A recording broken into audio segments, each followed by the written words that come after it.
Ang tanong nila, bakit ba nananahimik itong si VP Sara, ano? Doon sa usaping, West Philippine Sea or yung Ayungin Shoal.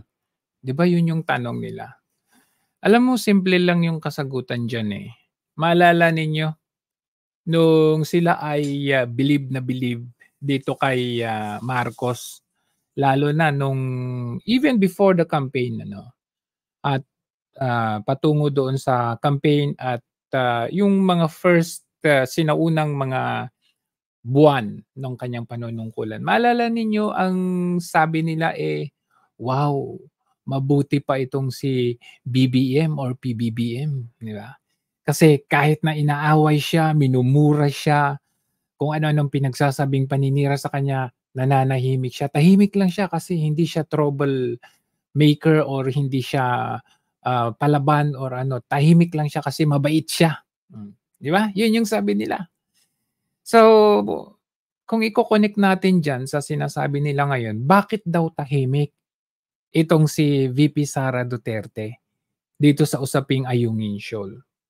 Ibabalik natin yung kanilang pinagsasabi, na bilib sila kay Marcos at that time na to the point na kahit kailangan niyang sagutin ng isang bagay, eh, hindi niya sinasagot. Yung patawa-tawa, eh, hindi siya sumasagot, 'no? Ibabalik natin 'yan. Eh, bakit ngayon nananahimik ang isang, VP Sara Duterte dito sa usaping Ayungin Shoal? Eh, gusto niyong mag-ingay. Gusto nin gusto ninyo ding maging palaaway na kagaya ng plastik ninyong presidente. Dahil yung pala pinakita niya noong, bago siya naging pangulo, yung pinakita nung panahon nung kampanya na hindi daw siya lumalaban at tahimik kahit anong ibinabato sa kanya ay hindi nagsasalita, ay kabaliktaran na ngayon. Na akala mo kung sino ang tapang-tapang ngayon, napalaban na just like for example nung sinabi ni Tatay Digong na bangag, o anong sinabi niya? Dahil daw sa fentanyl. So lumalaban siya. So lahat ng pinakita nitong Marcos noong unang panahon ay pakitang tao at isang kaplastikan, 'no? Ang, punto lang natin dito 'no, itong si Marcos, yung mga bagay na kailangan niyang sagutin, hindi siya nagsasalita. Pero yung mga bagay na hindi niya kailangang sagutin, yun ang kanyang sinasagot. Doon siya nagsasalita. Bakit? Dahil yan ay tulak nung mga taong nasa likod niya or dahil yan ay napapaloob diyan yung kanyang sariling interest.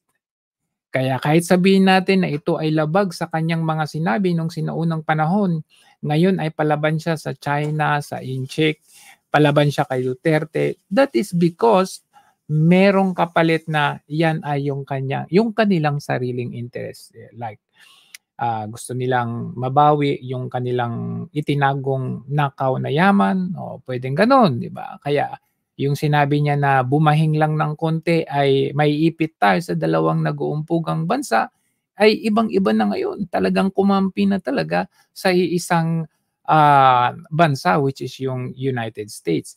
Ngayon, mabalik tayo kay VP Sara Duterte. Bakit siya nananahimik? Alam niyo kung bakit? Kasi ang nag-iingay sa kanya ay yung kanyang trabaho. Ginagawa niya ang kanyang trabaho yung tama lang. Ano ba yung trabaho niya?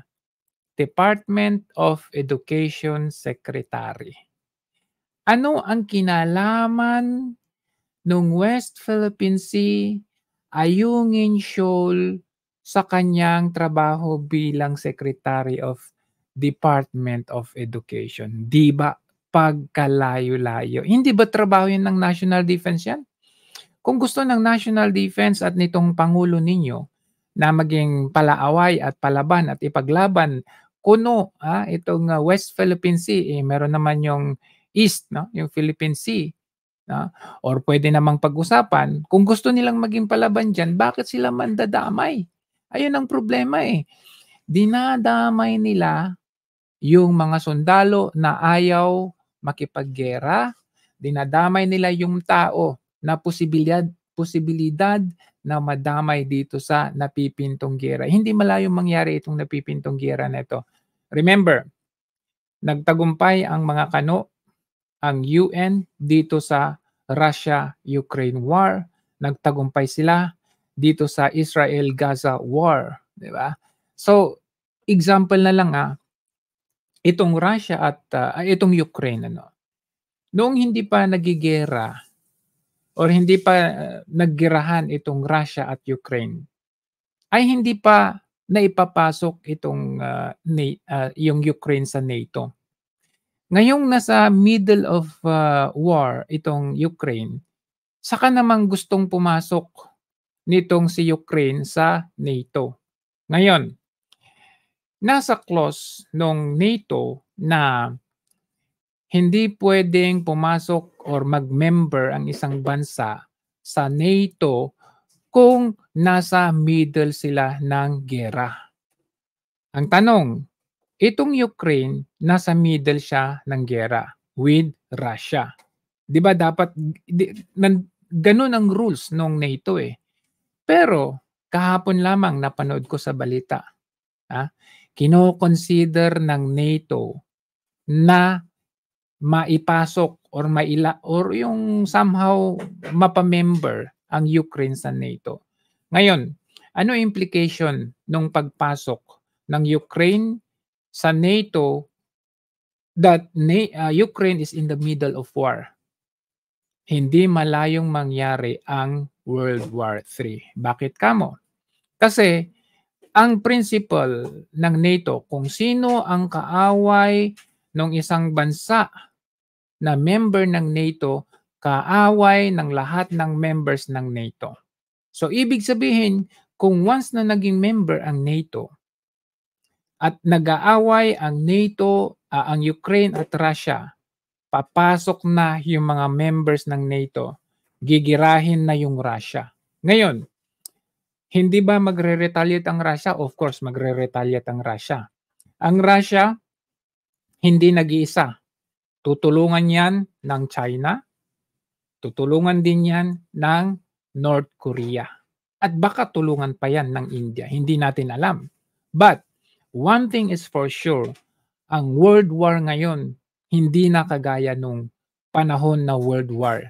Ngayon, labanan at palakasan ng missile, ng nuclear missile.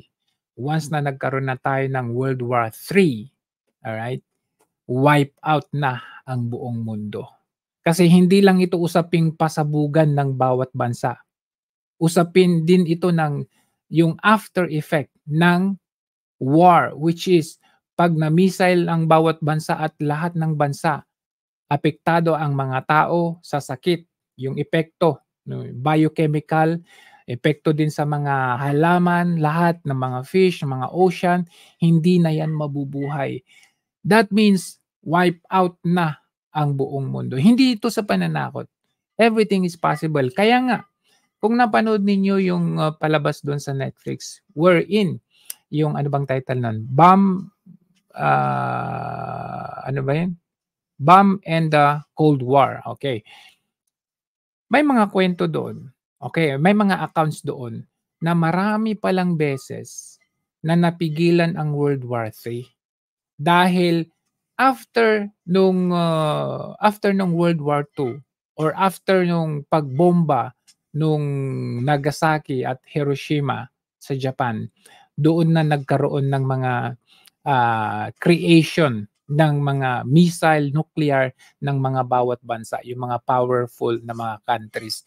So ngayon, because of that development from the old weaponry, ngayon ay nasa nuclear at missile na tayo, which is very dangerous na once na naglaban nung panahon kasi na yan yung USSR or yung Soviet Union at saka yung US, ang dalawang malakas na bansa dahil meron silang kanya-kanyang missile or nuclear missile. Once na nagtamaan yung mga yan, okay, wipe out na yung buong mundo. Hindi natuloy for series of events, hindi natuloy yung bombahan ng dalawang yan na prevent yung World War III. But this time, it may happen because of this series like the NATO, okay, the alliances ng NATO, mga problema at mga girian ng US at ng China, kasama ang Pilipinas na ang tapang-tapang na ngayon.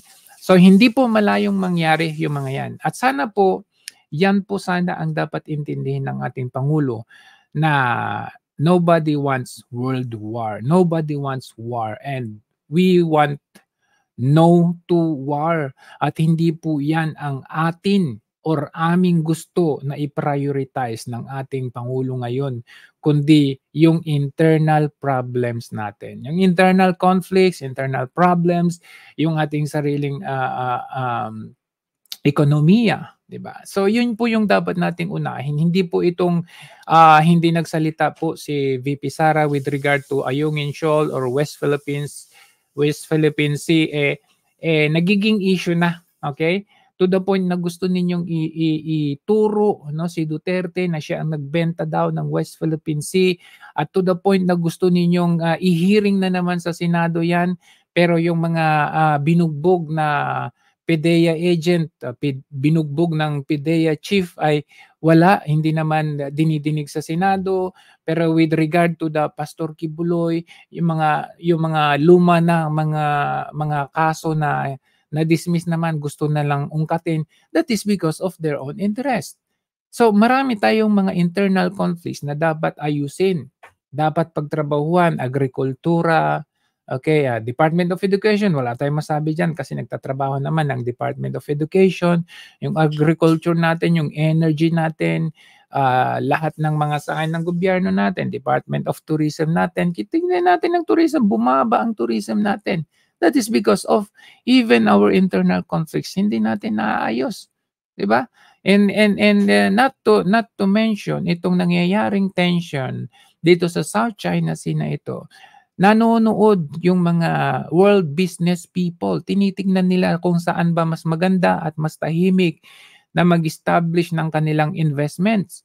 So they would rather choose other Asian countries such as Singapore na hindi naman walang tension diyan sa South China Sea.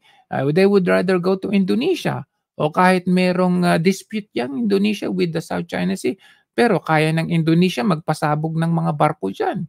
Diba? They would rather choose Vietnam because they know Vietnam is friend to all, enemy to no one, just like what this president promised to the Filipino people prior to the election. So, yun yung mga dapat na unahin natin. At yun ang titignan natin, hindi yung sinasabi na, bakit ang tahimik ng VP Sara?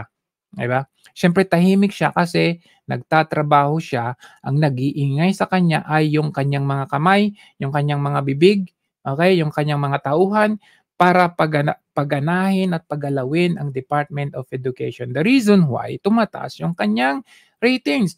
Whereas itong Pangulo ang pababa ng pababa, alright, because of maling foreign policy na parang bagang ang pinaka-priority natin. Itong West Philippine Sea kuno, should I say South China Sea, na parang ito yung pag hindi natin naayos ito, maghihirap yung bansa natin. In fact, naghihirap na yung bansa natin. Sana patunayan mo, Mr. Marcos, yung pagkabilib ng tao sa'yo nung una na ikaw ay tahimik, alam mo kung kailan ka magsalita, mabait ka, hindi ka palaban.